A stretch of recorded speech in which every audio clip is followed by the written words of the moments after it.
آپ نہیں سمجھ رہے ہیں سر، سوشل میڈیا کی طرف سے بہت ساری چیزیں عوام تک براہ راست پہنچ رہی ہیں اور ان کے آنے والے انتخابات میں اچھے خاصے نتائج ہوں گے. آنے والے انتخابات میں نہیں، میں ایک نئے معاشرے کی تشکیل دیکھ رہا ہوں، خصوصاً سندھ کے معاشرے میں، جس کے لیے میں بہت مایوس تھا. ابھی ایک چھوٹا سا واقعہ ہوا، میں آپ کو بتاتا ہوں، میں نے کہیں پر بھی ذکر نہیں کیا، آپ کے پروگرام میں ذکر کیا. ماروی میمن لندن سے آئی اور اس نے ایک جو ہے وہ انٹرنیشنل فورم کے تحت جو ہے وہ، کیونکہ وہ انٹرنیشنل سطح پر اقوام متحدہ میں کئی جگہوں پر وہ کام بھی کرتی ہے، وہ فاطمہ بھٹو کی طرح، تو انہوں نے جو ہے وہ ایک چیپٹر بنانے کی کوشش کی کہ سندھ کی ہسٹوری کے ہسٹورین اور چیپٹر جو ہے وہ فار پاکستان اینڈ سندھ. اچھی چیز تھی. سندھ کے دانشور بھاگتے ہوئے اس کے پاس گئے. منصور بھائی میں سب سے آخر میں پہنچا، بھاگنے میں سب سے پہلے ہمارا دانشور تھا.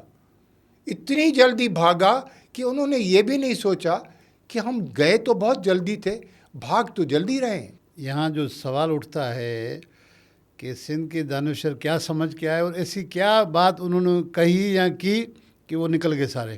ہاں، آپ نے بڑا اچھا سوال کیا، جس کا ذکر میں نے ماروی سے جو ہے وہ ایک کانفرنس میں بھی جو ہے کیا. ہماری جو ہے وہ کانفرنس ہوئی اس پہ زوم پہ، اس میں نے ذکر کیا کہ آپ نے جو غلطیاں کی وہ یہ غلطیاں ہیں، ورنہ آپ اس طرح جو ہے وہ آپ ٹارگیٹ نہ ہوتی، جس پر ہمارا دانشور بیک آؤٹ کر گیا، ڈر گیا. سوشل میڈیا کا اتنا شدید اٹیک تھا کہ جو ہے وہ ہمارا دانشور ڈر گیا، متاثر ہوا، اور وہ ایک ایک کر کے بھاگتا گیا. ایک شخص کھڑا رہا، غازی صلاح الدین، اور میں یہ دیکھنا چاہ رہا تھا، سچی بات یہ ہے، اور میں نے کوئی تبصرہ بھی نہیں کیا، کوئی اپنی طرف سے رد عمل بھی نہیں دیا. میرا کوئی بھی نہ پازیٹیو نہ نیگیٹو ری ایکشن تھا. آپ نے پورا دیکھ لیا ہوگا، آپ خود جو ہے انویسٹیگیشن سینئر جرنلسٹ ہیں، میں آپ کی عزت کرتا ہوں، میں آپ کو بہت پڑھتا ہوں، ایک عرصے سے پڑھ رہا ہوں، اور اب تو آپ کے پروگرام ماشاءاللہ بہت اچھے ہو رہے ہیں. تو میں یہ دیکھنا چاہ رہا تھا کہ یہ کتنی دن چلتے ہیں. کہ میں نے کہہ دیا تھا کہ یہ زیادہ عرصہ نہیں چل سکیں گی آپ، کیونکہ جب آپ جنرل پرویز مشرف کے ساتھ تھیں یا کاف لیگ میں تھیں تو وہ سندھ اور تھا، یہ سندھ اور ہے. میں اسی حوالے سے بات کر رہا ہوں کہ میں مایوس نہیں ہوں سوشل میڈیا کی ایکٹیویٹیز، بڑھتی ہوئی ایکٹیویٹیز سے. میں کم از کم ایز اے انٹلیکچوئل میں ان چند لوگوں میں سے ہوں کہ میں خوش ہوں کہ ایک چینج آ رہی ہے سندھ میں، ایک اویئرنیس آ رہی ہے بغیر پولیٹکس کے اور صاف ستھری.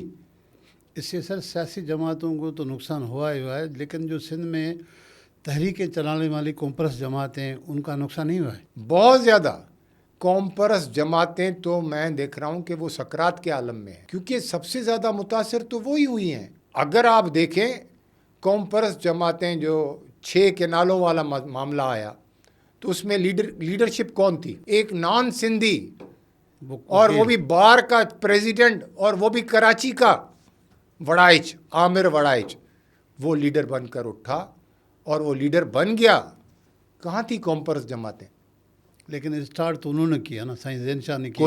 کوئی شک نہیں ہے، ان کی کمائی اپنی جگہ پر ہے، لیکن ان کی سب کی کمائی کون لے گیا؟ وکلا اٹھا کے لے گئے. وکلا اٹھا کر لے گئے، کالا کوٹ لے گیا. یہ تو چیز دیکھنی پڑے گی نا، اور ماننی بھی پڑے گی. اچھا سائیں، ہم آتے ہیں آپ کے ماضی کی یادوں میں. پچھلے پروگرام میں آپ نے کافی ذکر کیا، کافی رہ گئے تھے. ہم جاننا چاہ رہے ہیں جب آپ چھوٹے تھے تو ذوالفقار بھٹو صاحب کی کون سی ایسی یادیں جو آپ اپنے ہمارے ویور سے شیئر کریں گے، جو انتہائی اہم ہوں، جو سندھ کے یوتھ کو یا سندھ کے ان لوگوں تک جو ابھی تک بات نہیں پہنچی ہے؟ منصور صاحب، ایک اہم واقعہ ہوا تھا، بہت اہم واقعہ ہوا، جس کا کہیں پر بھی ذکر نہیں آیا ہے. نہیں آیا ہے، نہ کہیں پر ذکر میں نے پڑھا ہے، نہ ہی سنا ہے.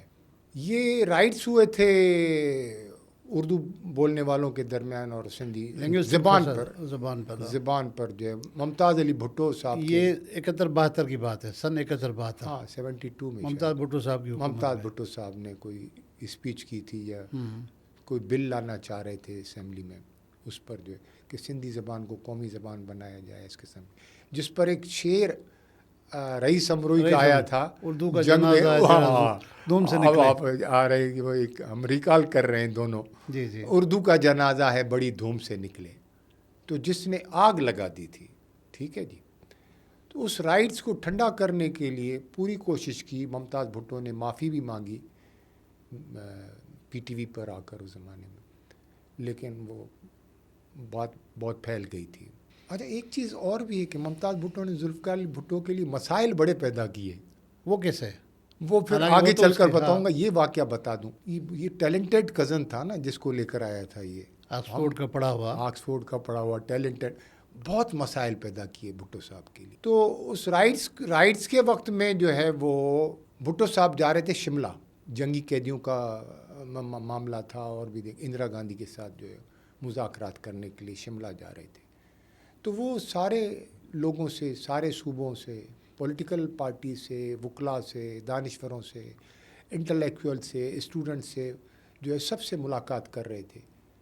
تو ہم سے بھی ایز اے اسٹوڈنٹس جو ہے وہ ہمارے ڈیلیگیشن سے ملے۔ میں یہ بک جو ہے وہ لے کر آیا ہوں جس میں میری بھی تصویر ہے اور انٹلیکچوئلس کی بھی تصویر ہے۔ اب یہ انٹلیکچوئلس نے جو بات، کیونکہ دانشوروں کی آ گئی ہے، سندھی دانشوروں کی یا مکس تھے؟ نہیں میرے خیال میں یہ مکس تھے، لیکن میں دو دانشوروں کے نام تو جو بھٹو صاحب نے لیے تھے پھر اس تصویر میں بھی یہاں پر ہیں، ایک تو قاضی فیض محمد صاحب اور دوسرے شیخ ایاز صاحب، دونوں یہ، بڑے نام ہیں سر سندھ کے۔ ہاں یہ اس تصویریں ہیں موجود؟ تصویر میں موجود ہیں، میں دکھا سکتا ہوں۔ ٹھیک ہے۔ تو بھٹو صاحب کا چہرہ جو ہے وہ جس وقت ہمارے روم میں داخل ہوئے تو بھٹو صاحب کا چہرہ ایک عجیب چہرہ تھا نا، کھلتا ہوا چہرہ نہیں تھا، وہ سخت پریشانی عالم میں تھا۔ پریشانی بھی نہیں کہہ سکتے، وہ ہوں۔ مقصد ہے کہ وہ حیرت میں تھے کہ یہ انٹلیکچوئلس نے کیا بات کہہ دی ہے۔ بھٹو صاحب نے آتے ہی کہا کہ بابا یہ آپ کے انٹلیکچوئلس نے ایک نئی تجویز دے دی ہے۔ تو ہم نے کہا چیئرمین صاحب کون سی تجویز جو ہے وہ انٹلیکچوئلس نے دے دی ہے؟ تو بھٹو صاحب نے کہا کہ جو سندھ میں رائٹس ہوئے ہیں اس پر جو ہے میں نے انٹلیکچوئلس سے جو ہے وہ ان کی رائے پوچھی، تو انہوں نے کہا کہ اس مسئلے کا واحد حل یہ ہے کہ کراچی میں آپ جو ہے اردو کو رائج کر دیں اور بقیہ سندھ میں جو ہے وہ سندھی کو رائج کر دیں۔ تو سندھی میں اس نے کہا کہ جس کا اردو میں ترجمہ یہ ہے کہ میں پپری سے جو ہے وہ دیوار جو ہے وہ نہیں دوں گا، پپری مطلب پر جو دیوار، اسٹیل ٹاؤن کے برابر ہے، پپری اسٹیل ٹاؤن کے برابر ہے، اسٹیل جو ٹاؤن کے کراچی برابر، اس ٹائم تک آبادی کراچی کی وہاں تک ٹھیک ٹھاک تھی، وہاں تک تھی، آگے نہیں تھی زیادہ۔ آگے نہیں تھی، بالکل صحیح کہہ رہے ہیں۔ یہ ہمارا جو ہے وہ شاید وہ اسٹاپ تھا شاید کراچی جی اور جی۔ اس کے درمیان، اس کے بعد ایک ڈسٹرکٹ نیا شروع ہو جاتا تھا ٹھٹھا۔ تو ذوالفقار علی بھٹو کے لفظ مجھے آج بھی یاد، آپ نے کہا کہ تھوڑا ریکال کریں تو مجھے وہ ایک واقعہ یاد آ گیا جو کہیں منظر عام پر نہیں آیا۔ تو آپ کی کیا رائے ہے؟ بھٹو صاحب نے کہا، نہیں، یہ انٹلیکچوئلس نے رائے دی صاحب نے ایگزیکٹ کون سے الفاظ استعمال کیے؟ کہ بابا انٹلیکچوئلس نے یہ رائے دی کہ کراچی میں آپ اردو کر دیں اور بقیہ سندھ میں جو ہے وہ سندھی کر دیں۔ تو میں نے ان کو جواب دیا ہے، یہ چیئرمین صاحب نے کہا، بھٹو صاحب نے خود کہا۔ ہاں بھٹو صاحب نے خود کہا کہ میں نے ان کا اس کو جواب دیا کہ میں پپری سے جو ہے وہ دیوار نہیں دوں گا، سندھ ہے، اچھا، سندھ ہے، کراچی بھی سندھ ہے، باقیہ سندھ بھی سندھ ہے، سب میں جو ہے ایک ہی زبان رائج ہوگی اور وہ سندھی زبان ہوگی۔ آپ لوگ کیا کہتے ہو؟ تو ہم نے کہا ہم تو حیرت میں ہیں چیئرمین صاحب کہ ہمارے انٹلیکچوئلس نے یہ رائے دی ہے۔ بولا میں جھوٹ نہیں کہوں گا، آپ لوگ اسٹوڈنٹس ہو، نوجوان ہو، یہ رائے دی ہے جو ہے وہ۔ تو یہ ذوالفقار علی بھٹو نے یہ اہم بات کی تھی، جو اس میں پکٹوریل، ذوالفقار علی بھٹو کا جو پکٹوریل ہسٹری ہے اس میں میری بھی یہ تصویر بات میڈیا میں یا کسی کہیں پر بھی نہیں آئی؟ نہیں کہیں، اس وقت میڈیا اتنا فاسٹ نہیں تھا، صرف پی ٹی وی ایک ہوتا تھا، باقی اخبارات ہوتے تھے، اخبارات بھی اتنے جو ہے وہ اتنا زیادہ نہیں ہوتے تھے، جنگ اخبار یا ڈان ہوتا تھا، لیکن اس میں یہ بات نہیں آئی۔ لیکن پھر بھٹو صاحب نے خود اسی شیخ ایاز صاحب کو وی سی لگا دیا سندھ یونیورسٹی کا، جس نے اس طرح کی تجویز بھی دی، غلط تجویز جو بھٹو صاحب نے بہت زبردست پتہ کھیلا تھا، سمجھتے ہیں آپ؟ بتانا۔ شیخ ایاز جو ہے وہ ایک کا نعرہ بنا تھا ایک اس زمانے میں کہ سندھ جو سیکنڈ جی ایم سید شیخ ایاز یہ نعرہ بنا تھا. اچھا، جی ان کی شاعری بھی تو خطرناک تھی. کمال کی شاعری تھی. ہم اپنے جلسوں میں اسٹارٹ ہی شیخ ایاز کے جو ہے وہ شعروں سے کرتے تھے. شاعری سے کرتے تھے. اج لال لہو اجے سرگم تے تھی دھرتی مونجی رقص کرے منہ ہیڈ تھیا غدارن جا بے شرم وڈیرن پیرن جا. تو یہ کیا تھا؟ ہم عوام کے جذبات کو ابھارتے تھے شیخ ایاز کے شاعری سے. شیخ ایاز کی شاعری تھی. اس کے بعد پھر نیاز ہمایونی بھی آئے, استاد بخاری بھی آئے, پھر تو کافی جو ہے وہ شاعر آ گئے تھے جو ہے, لیکن شیخ ایاز بہت بڑا شاعر تھا.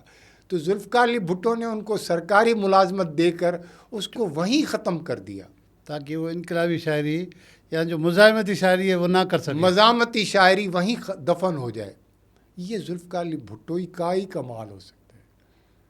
لیکن یہ تو سندھ کے لیے نقصان دہ نہیں ہے کہ شیخ ایاز کا مزاحمتی شاعری ایک ویسی ایک سیاستدان جو پاور پالیٹکس کر رہا ہے وہ آپ کی طرح اور میری طرح نہیں سوچتا کہ یہ سندھ کے خلاف ہے, یہ سندھ کی حمایت میں. وہ تو یہ سوچ رہا ہے میں اپنے جو ہے وہ سندھ کو محفوظ کر رہا ہوں, جیسے آج کے سیاستدان زرداری سندھ کو کس طرح محفوظ کرتا ہے. ٹھیک ہے. اچھا سر, آپ نے کہا کہ جو ٹیلنٹڈ کزن ہیں ممتاز علی بھٹو صاحب, انہوں نے بھٹو صاحب کے لیے بڑے مسائل پیدا کیے, کچھ ہم سے شیئر کریں گے؟ ایک تو سب سے زیادہ لسانی جو رائٹس ہوئے وہ ممتاز بھٹو کی کریشن تھی. ممتاز لیڈر بننا چاہتا تھا ذوالفقار علی بھٹو سے بڑا, کیونکہ بھٹو نے ٹیلنٹڈ کزن کہا تھا تو یہ پھونک گیا تھا. ذوالفقار علی بھٹو کہہ رہا ٹیلنٹڈ کزن نا, جس پر میر رسول بخش ناراض ہو گیا تھا, بڑا گروپ بن گیا تھا. میر رسول بخش اس وقت کیا میر تھے؟ رسول بخش اس وقت پیپلز پارٹی سندھ کا صدر تھا. اچھا. اور اس کو چھوڑ کر گورنر بنایا تھا. جو 4 گورنر بنے تھے اس میں سندھ کا گورنر جو بنایا گیا تھا ٹیلنٹڈ کزن کو بنایا گیا تھا. میر صاحب کہہ رہے تھے کہ مجھے بنایا جائے گا, میر صاحب کو چھوڑ کر گورنر اس کو بنایا. یہاں سے میر رسول بخش ٹالپور اور ممتاز علی بھٹو کا اختلاف شروع ہو گیا تھا. لیکن میر رسول ٹالپور پھر گورنر تو بنے نا, گورنر بنے جب چیف منسٹر بنا ممتاز علی بھٹو تو پھر گورنر جو ہے وہ میر صاحب کو بنایا گیا. اچھا جی. لیکن اور اچھا اس سے پھر ہٹیں, پھر بھٹو صاحب کی سب سے بڑی تنظیم سندھ پیپل اسٹوڈنٹ فیڈریشن تھی جس کا میں فاؤنڈر ہوں. ہاں, پہلے صدر تھے آپ. پہلے صدر نہیں, پہلا صدر تو حسین شاہ بخاری صاحب تھے. ہاں. اس کو ذوالفقار علی بھٹو نے رکھا تھا, مجھے جو ہے وہ محترمہ بے نظیر بھٹو صاحبہ نے رکھا تھا 80 میں. لیکن بھٹو صاحب مجھ سے بہت پیار کرتے تھے, مجھے بہت چاہتے تھے. تو دوسرا یہ کہ جب وہ ٹیلنٹڈ کزن بنے تو انہوں نے سپاف کے اندر 2 گروپ بنا لیے. ایک ممتاز بھٹو گروپ بن گیا, پھر ایک غلام مصطفیٰ جتوئی گروپ بن گیا. اچھا. بھٹو صاحب کا گروپ ہی ختم ہو گیا. یہ سید خورشید احمد شاہ صاحب جو ہیں ہمارے بہت اچھے جو ہے وہ سکھر والے, سکھر والے, یہ ممتاز بھٹو گروپ میں تھے.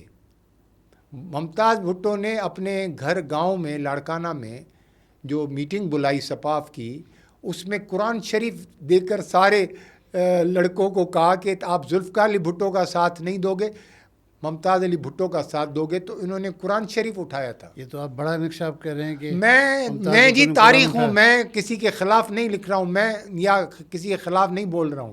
میں نے جو دیکھا ہے, میں آئی وٹنس ہوں, میں ہسٹری ہوں. آپ اس میٹنگ میں تھے؟ میٹنگ میں نہیں تھا کیونکہ میں اس گروپ کے خلاف تھا. جو بھٹو کے خلاف بن رہا ہے میں اس میں کیسے جا سکتا تھا. لیکن یہ سارے ہم سے الگ ہو گئے تھے کیونکہ سپاف کے لڑکے تھے, ہم سے الگ ہو گئے تھے. بھٹو صاحب کو جب پتہ چلا کہ ممتاز سخت ناراض ہوئے بھٹو صاحب, سخت ناراض ہوئے. جب 5 جولائی 1977 کو بھٹو صاحب کو ہٹا کر جنرل ضیاء الحق نے ٹیک اوور کیا اور جو ہے وہ حکومت کو برخاست کیا, تو بھٹو صاحب نے سب سے پہلے ہم سے ٹیلی فون پر بات کی اور ہمیں لاڑکانہ میں بلایا, اور پھر ممتاز بھٹو اور غلام مصطفیٰ جتوئی کی طرف اشارہ کر کے کہا ان دونوں نے میری جو ہے وہ یوتھ کو لڑایا.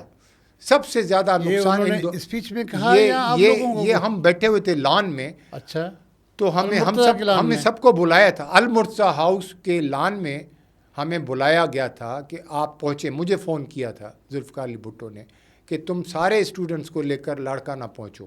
ہم کوٹڑی اسٹیشن سے پھر جو ہے وہ وہاں سے کوٹڑی اسٹیشن سے ٹرین چلتی تھی جو لاڑکانہ پہنچاتی تھی. ہم اس میں چڑھے تھے اور ہم لوگ لاڑکانہ پہنچے تھے اور پھر ہم سے ملاقات کی تھی. ہم لان میں بیٹھے ہوئے تھے. بھٹو صاحب نے اشارہ کیا ممتاز علی بھٹو اور جو ہے وہ غلام غلام سجاد سجاد تو ایک سیٹ پر بیٹھے تھے، لیکن دونوں کا چہرہ الگ الگ تھا. دونوں منصور صاحب دونوں کا چہرہ الگ الگ تھا. ایک تو دوسرے بھٹو اتنے صاحب نے خفا کہا تھے. یہ دیکھو ان کے چہرے بھی ایک دوسرے کے ساتھ، یہ میرے ساتھ کے سامنے کے میری یوتھ کو انہوں نے لڑا دیا، جو میری اصل فورس تھی آپ سب کو لڑا دیا. یہ ذوالفقار علی بھٹو کے الفاظ تھے. پھر ان کا کیا ریئیکشن تھا دونوں کا؟ دونوں خاموش تھے. بھٹو کے صاحب کے سامنے کون بات کرے گا، اور بھٹو حقیقت بیان کر رہا تھا. بھٹو کو کوئی ہوا میں اور خلا میں بات نہیں کر رہا تھا چیئرمین صاحب. پھر کیا ہوا؟ پھر یوتھ کیسے اکٹھے ہو گئی؟ یوتھ کو پھر محترمہ بے نظیر بھٹو نے اکٹھا کیا. گروپ دونوں ختم؟ سب جتنے بھی گروپ تھے سب ختم ہو گئے. پھر مجھے چیئرمین کیا. سارے گروپ پی ایس ایف کے ختم کر کے میری جو ہے وہ پریزیڈنٹ شپ کا اعلان کیا یہ 80 میں. اور یہ فیصلہ 2 مہینے پہلے میں آپ کو ایک اور بھی راز ڈکلیئر کر دوں آج، تاکہ آفیشیلی ریکارڈ پر آ جائے، کیونکہ ہماری زندگی پتہ نہیں کتنی ہے. اللہ تعالیٰ نے جتنی زندگی دی ہے اتنی جیوں گا. یہ چیزیں ریکارڈ پر آنی چاہیے کہ مجھے 2 مہینے پہلے بیگم نصرت بھٹو نے، میں اس کی بہت عزت کرتا تھا، بڑی اس نے قربانیاں دی ہیں. اس نے جتنی لاشیں اٹھائیں، سب سے پہلے تو اپنے عظیم شوہر کی لاش، پھر اپنے بیٹے شاہ نواز کی لاش، پھر اپنے دوسرے بیٹے مرتضیٰ کی لاش، پھر اپنی بیٹی محترمہ بے نظیر بھٹو کی لاش. وہ عظیم خاتون تھی، اتنی بہادر خاتون، اتنے سارے مقابلے کرنے کے باوجود بھی آخر میں وہ ذہنی طور پر ختم ہو گئی تھی. انہوں نے مجھے بلایا تھا، کہاں پر؟ لڑکانہ میں یا کراچی؟ نہیں، کراچی میں. اچھا. 70 کلفٹن میں مجھے بلایا اور ہم دونوں 1 on 1 تھے. بے نظیر بھی نہیں تھی اس میٹنگ میں. کہا کہ بیٹا، مجھے وہ بیٹا کہتی تھی، میں ممی کہتا تھا. تو بیٹا، آج میں تم سے جو بات کرنے جا رہی ہوں وہ تمہیں کسی کو بھی نہیں بتانی ہے. تو میں نے پہلے تو اپنے اندر میں حیرت کہ یہ آج ممی مجھ سے کیا جو بات کرنے چاہ رہی ہیں، کیونکہ ہمیں تو لیڈ کر رہی تھی محترمہ بے نظیر بھٹو، اور بیگم نصرت بھٹو جو ہے وہ لیڈ کر رہی تھی. ذوالفقار علی بھٹو جو ہے وہ پھانسی گھاٹ میں تھے. بیگم نصرت بھٹو لیڈ کر رہی تھیں پیپلز پارٹی کو. تو یہ بیگم صاحب آج مجھ سے کیا جو ہے وہ اتنی اہم بات کرنے جا رہی ہیں جس میں بے نظیر بھی نہیں ہے. تو انہوں نے کہا کہ بیٹا، میں نے بہت سوچا ہے، اور میں نے اور بے نظیر نے دونوں نے مشورہ کیا کہ ہم آپ کو پی ایس ایف کا سندھ پیپلز اسٹوڈنٹ فیڈریشن، جس کو ہم سندھ میں سندھ پیپلز اسٹوڈنٹ فیڈریشن، اس کا نیا پریزیڈنٹ بنا رہے ہیں. آپ اس کو لیڈ کریں گے، لیکن یہ اعلان بے نظیر کرے گی. اب وہ بے نظیر کب کرے گی وہ تمہیں بتا دیں گے، تمہیں یہ بات کسی سے نہیں کرنی ہے. تو میں نے کہا ممی ایک گزارش ہے. میں ممی ایک گزارش ہے. ہاں بولو. تو میں نے کہا سید قائم علی شاہ اور ڈاکٹر اشرف عباسی اس سلسلے میں میٹنگز بلا رہے ہیں اپنے اپنے گھروں پر، اور مجھے بہت پریشر ڈالا جا رہا ہے کہ میں ان میٹنگز میں شریک ہوں. آپ کی کیا میرے لیے انسٹرکشن ہے کہ میں ان میٹنگز میں جاؤں، پارٹیسپیٹ کروں؟ تو بیگم صاحبہ نے 1 سیکنڈ کے لیے بھی نہیں سوچا، انہوں نے کہا نہیں، اچھا، آپ کسی میٹنگ میں نہیں جائیں گے، اور یہ بات بھی کسی سے نہیں کریں گے کہ آپ کے متعلق جو ہے وہ یہ فیصلہ ہوا ہے، اور بے نظیر فیصلہ کرے گی تو آپ کو بتایا جائے گا. پھر بے نظیر صاحبہ نے جب فیصلہ کیا تو سب کو بلایا تھا اس میٹنگ میں. اچھا سر، میرے نالج میں یہ ایک اور چیز آئی ہے کہ آج جب سب آپ کا ایک ڈیلیگیشن تھا تو جو دادو سے نکلا وہ کراچی آنے سے پہلے سائیں جی ایم سید کے پاس چلی گئی، اور وہ بھی رات کے ٹائم میں، جس کا علم بھٹو صاحب کو ہوا تو بہت ناراض ہوا. کیا یہ بات صحیح ہے؟ منصور صاحب، آپ بہت خطرناک جرنلسٹ ہیں. نہیں صحیح، میں تھوڑی تحقیق کرتا ہوں. نہیں، یہ بہت پرانا واقعہ ہے اور کہیں پر بھی جو ہے وہ یہ ریکارڈ پر نہیں آیا ہے. بہت پرانا واقعہ ہے. اچھا. اور یہ واقعہ جو ہے وہ ہم دادو سے آ رہے تھے. رانو خان بھٹو جو ہے، کیونکہ میں ریکارڈ پر لا رہا ہوں ساری چیزیں آپ کے پروگرام. رانو خان بھٹو جو ہے وہ ہمارے چیئرمین تھے. مولا بخش چانڈیو پیچھے بیٹھے ہوئے تھے، میں آگے بیٹھا ہوا تھا. تو رانو خان بھٹو کو مولا بخش چانڈیو نے کہا کہ ہم سن سے ہوتے ہوئے چلتے ہیں، جی ایم سید سے ملتے ہوئے. تو میں نے کہا نہیں، جی ایم سید سے نہیں. یہ مشورہ کس نے دیا؟ مولا بخش چانڈیو. مولا بخش چانڈی صاحب. ہاں. وہ مولا بخش چانڈی صاحب اس ٹائم سپاہ میں تھے؟